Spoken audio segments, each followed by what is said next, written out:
இதழியல்ல ஒரு நூற்றாண்டு காலமாக இருந்து வரக்கூடிய ஆனந்த விகடனின் இணையதளம் முடக்கப்பட்டதாக சனிக்கிழமை இரவு செய்தி பரவுனது. அதுவும் மத்திய அரசால் முடக்கப்பட்டதாக சொல்லப்படுது.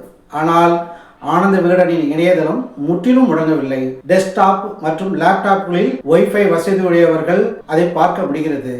ஏர்டெல், ஜியோ போன்றவற்றை பயன்படுத்தக்கூடிய செல்போன் பயனாளர்கள் மட்டுமே பார்க்க முடியவில்லை என்று பயனாளர்கள் பலரும் சொல்கிறார்கள். ஆனந்த விகடன் இணையதளம் மத்திய அரசால முடக்கப்பட்டதற்கான வாய்ப்புகள் அதிகம் இருப்பதற்கு என்ன காரணம் அப்படிங்கிறது தான் இந்த வீடியோவில் நம்ம பார்க்க போறோம்.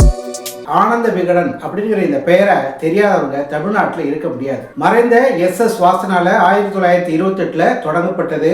ஆனால் அதற்கு முன்பே 1926 பிப்ரவரியில ஆனந்த விகடன் என்ற பெயர்ல முதன்முறையாக மாதாந்திர இதழாக பூதூர் வைத்தியநாத ஐயர் அப்படிங்கிறவரு இதழ் வெளியிட்டார். 1927 டிசம்பர் மாத இதழ் நிதி சிக்கலால வெளிவரல. இந்த நிலையில தான் எஸ் வாசன் 1928 ஜனவரி மாசம் அவர்கிட்ட இருந்து இதழ் உரிமைகளை பெற்று பிப்ரவரி மாசம் முதல் புதிய வடிவில் இதழை கொண்டு வர தொடங்கினார். முதல்ல மாத இதழாக இருந்தது, அடுத்தது இருமுறை இதழாக மாறினது, கடைசியாக வார இதழாக வளர்ந்தது. புகழ்பெற்ற எழுத்தாளர்கள் பல பேரையும் அறிமுகம் செய்த பெருமை ஆனந்த விகடன் இதழுக்கு உண்டு. ஆனந்த விகடனுடைய சிறப்பே அதனுடைய கார்ட்டூன் தான். சமீபத்தில் அமெரிக்க அரசு சட்டவிரோதமாக குடியேறிய இந்தியர்கள் 100க்கும் மேற்பட்டவங்களை தனி விமானத்தில் திருப்பி அனுப்பினது. அப்போ அவங்களுடைய கை கால்கள் விலங்கிடப்பட்டிருந்தது. இது அந்த அமெரிக்க விதிமுறைகள் படி நடத்தப்பட்டதாகவும் சொல்லப்பட்டது. இந்த விவகாரம் எதிர்கட்சிகளால் சர்ச்சையாக்கப்பட்டது. இந்தியாவுக்கு திருப்பி அனுப்பப்படக்கூடியவர்களை கண்ணியமாக நடத்தி அனுப்புமாறு ட்ரம்ப் அரசுக்கு கோரிக்கையும் வைக்கப்பட்டது.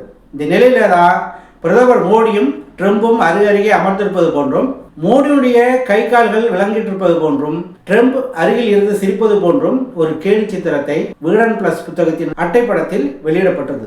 இந்த கார்ட்டூன் பாஜக விசுவாசிகளுக்கு அதிர்ச்சியை ஏற்படுத்தினது. இந்த நிலையில மாநில தலைவர் அண்ணாமலை பிரதமர் மோடி குறித்தும் மத்திய அரசின் திட்டங்கள் குறித்தும் உண்மைக்கு புறம்பான செய்திகளை வெளியிடும் விகடன் குழுமம் அநாகரிகமான முறையில கேலி சித்திரங்களை வெளியிடுவதாக புகார் தெரிவித்ததாக சொல்லப்படுது. அதோட அமெரிக்க அதிபர் டொனால்ட் ட்ரம்புடன் பிரதமர் மோடி நடத்தின ராஜாங்க ரீதியிலான பேச்சுவார்த்தையை இழிவுபடுத்தி பிரஸ் கவுன்சில் ஆஃப் இந்தியாவின் விதிகளை விகடன் மீறியுள்ளதாகவும் அவர் குற்றம் சாட்டியிருக்கிறார். இது குறித்து மத்திய அமைச்சர் எல் முருகனுக்கு கடிதம் எழுதியதும், அத்துடன் பிரஸ் கவுன்சில் ஆஃப் இந்தியா தலைவர் ரஞ்சனா பிரகாஷ் தேசாய்க்கும் அண்ணாமலை புகார் அனுப்பியதாக சொல்லப்படுது. பத்திரிகை சுதந்திரம் என்ற பெயர்ல திமுக அரசின் ஊதுகுழலாக செயல்படும் விகடன் குழுமம் வேண்டுமென்றே பிரதமர் மோடியை இழிவுபடுத்தும் நோக்கத்தில் செயல்படுவதாக மத்திய அமைச்சர் எல் முருகனுக்கு அண்ணாமலை எழுதிய கடிதத்தில் சுட்டிக்காட்டப்பட்டதாகவும் சொல்லப்படுது. முதல்ல தொழில்நுட்ப கோளாறாக இருக்கலாம் அப்படின்னு ஆனந்த விகடன் நிர்வாகம் நினைச்சிருக்கு. அதனால அது உடனடியாக எந்த தகவலையும் இது தொடர்பாக அதிகாரப்பூர்வமாக தெரிவிக்கல. இரவு 11 மணிக்கு ஆங்கிலத்தில் ஒரு தலையங்கத்தை அது வெளியிட்டு, அதுல விகடன் வலைதளத்தை மத்திய அரசு முடக்கியுள்ளதாக ஏராளமான செய்திகள் வந்துள்ளன. பல்வேறு இடங்களை சேர்ந்த பயனர்கள் விகடன் வலைதளத்தை அணுக முடியவில்லை. இருந்தாலும் தற்போது வரை விகடன் வலைதளத்தை முடக்குவது குறித்து மத்திய அரசிடம் இருந்து எந்த அதிகாரப்பூர்வமான அறிவிப்பும் வரவில்லை. விகடனின் டிஜிட்டல் இதழான விகடன் பிளஸ் இந்தியர்கள் கைவிலங்கிடப்பட்டு அமெரிக்காவிலிருந்து நாடு கடத்தப்படும் பிரச்சனையை எடுத்துக்காட்டும் அட்டைப்பட கார்ட்டூன் கடந்த பிப்ரவரி 10ஆம் தேதி வெளியிட்டது. அதே நேரத்தில் பிரதமர் மோடி இந்த விஷயத்தில் மௌனம் காத்தார். இந்த கார்ட்டூனை பாஜக ஆதரவாளர்கள் விமர்சனம் செய்தார்கள். மேலும் பாஜக மாநில தலைவர் அண்ணாமலை விகடன் மீது மத்திய அரசிடம் புகார் அளித்ததாக கூறப்படுகிறது அப்படின்னு அந்த தலையங்கத்தில் இடம்பெற்றது. அதே போல தன்னுடைய எக்ஸ் தள பதிவுல நூற்றாண்டு காலமாக விகடன் கருத்து சுதந்திரத்திற்கு ஆதரவாக தொடர்ந்து செயல்பட்டு வருது.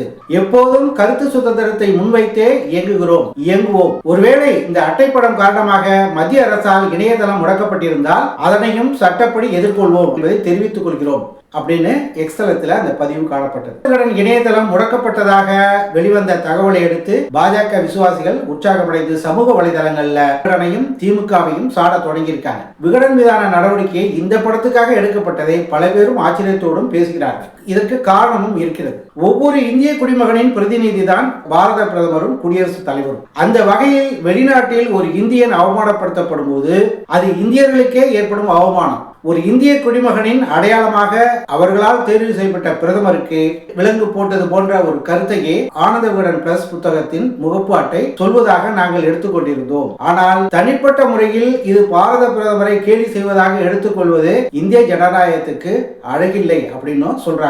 இந்த சூழல்ல தமிழக முதல்வர் மு.க. ஸ்டாலின் இதழியல்ல 100 ஆண்டு காலம் இயங்கி வரும் விகடன் இணையதளம் முடக்கப்பட்டிருப்பதற்கு கண்டனம் தெரிவிச்சிருக்கிறார். அதோட முடக்கப்பட்ட இணையதளம் உடனடியாக செயல்பட அனுமதி வழங்கவும் கேட்டுக்கொண்டிருக்கிறார். முதல்வர் ஸ்டாலினின் எக்ஸ் தள பதிவுக்கு பிறகு பாஜகவினர் எதிர்வினை ஆற்ற தொடங்கியிருக்காங்க. திமுக ஆட்சியில் பத்திரிகையாளர்களுக்கு நடந்த அநீதி பற்றியும் சமூக வலைதளங்களில் இப்போது திமுகவுக்கு எதிரான பதிவுகளும் வர தொடங்கி இருக்கு. அதேபோல் விகடனின் இணையதளத்தை முடக்கியது ஜனநாயக படுகொலை அப்படின்னு சீமான் கண்டனம் தெரிவிச்சிருக்கிறார். நெருக்கடி காலத்தை அடிக்கடி நினைவூட்டும் பிரதமர் மோடி ஆட்சியில் நெருக்கடி காலத்தையே மிஞ்சும் அளவுக்கு ஊடக பத்திரிகை சுதந்திரம் நசுக்கப்பட்டு வருவது கண்டனத்துக்குரியது அப்படின்னு வைகோ தெரிவிச்சிருக்கிறார். காங்கிரஸ் கட்சியின் மூத்த தலைவர்களில் ஒருவரான ப. சிதம்பரம் அமெரிக்காவில் இருந்து நாடு கடத்தப்பட்ட இந்தியர்களை ஏற்றி வரும் அமெரிக்க விமானம் இந்திய ராஜதந்திரத்திற்கு ஒரு சோதனை.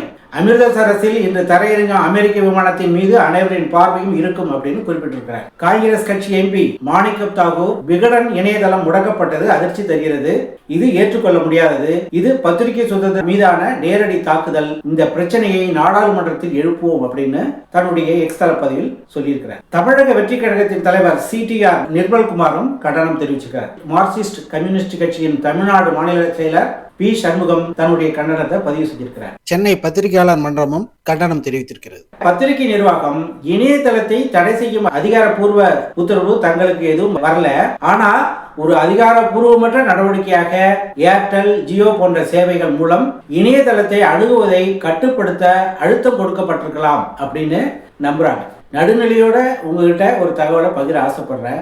இந்தியாவில் ஜனநாயகம் தழைக்க பத்திரிகை சுதந்திரம் காப்பாற்றப்பட வேண்டும். அதே நேரத்தில் பத்திரிகைகளும் தங்களுக்கு அளிக்கப்பட்ட சுதந்திரத்தை எல்லை மீறாமல் தக்க வைத்துக் கொள்வதும் அவசியம். அப்போதுதான் ஜனநாயகம் தழைக்கும். அதே நேரத்தில் பத்திரிகைகள் ஒரு மக்களின் மனசாட்சியாக அரசு சிறப்பாக செயல்படுவதற்கு சில நேரங்களில் கடுமையையும் சில நேரங்களில் நகைச்சுவையையும் கலந்து சுட்டிக்காட்டுவது இயற்கையானது.